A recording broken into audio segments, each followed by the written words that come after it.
చేస్తున్నాం దినేష్ గారు. మరి బాలాజీ గారు ఈ మధ్య మీరు రాసిన పాట 'చిక్కిరి చిక్కిరి' అసలు ఎన్ని స్టెప్పులో, ఎన్ని వేల రీల్‌లో ఒకసారి మాట్లాడవలసిందిగా రిక్వెస్ట్ చేస్తున్నామండి. Thank you.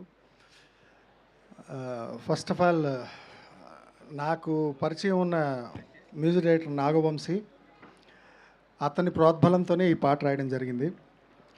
నెక్స్ట్ సుభాష్ ఇప్పుడు మా గురువుగారు చెప్పినట్టు అతి సున్నిత మనస్కుడు.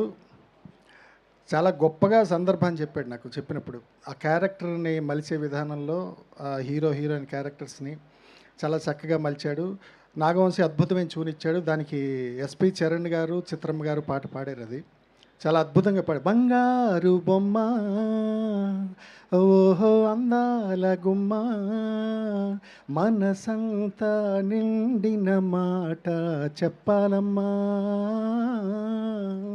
నిన్ను చూస్తే దాగదు నోట ఎట్టాగమ్మా అని ఇలా సాగుతుంది. ఓ మంచి పాటకి ఎప్పుడూ ఖచ్చితంగా కావాల్సింది మంచి సందర్భమే. ఎప్పుడో కొంచెం సందర్భాన్ని ముందుకు తీసుకెళ్ళి నాకు దీంట్లో కావాలి చాలా లలితమైన పదాలతో ఏవో కురిసినా విరిసినా ఇలాగ నాకు చాలా ఆంక్షలు పెట్టాడు మన సుభాష్ చంద్ర. చాలా గొప్పగా చెప్పాడు సందర్భం. అందుకు మంచి పాట వచ్చింది.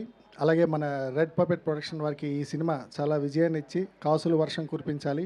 మా నాగవంశీకి ప్రత్యేకించి నేను కోరుకుంటున్నాం, దీని ద్వారా ఓ 10-15 సినిమాలు వరుసగా వచ్చి ఆయన మంచి మ్యూజిక్ డైరెక్టర్ కావాలని. మా సుభాష్ చంద్ర ఇంకా ఇది మొదలు 2037 వరకు కంటిన్యూ అవ్వాలి అద్భుతమైన దర్శకుడు అని కోరుకుంటూ thank you one and all.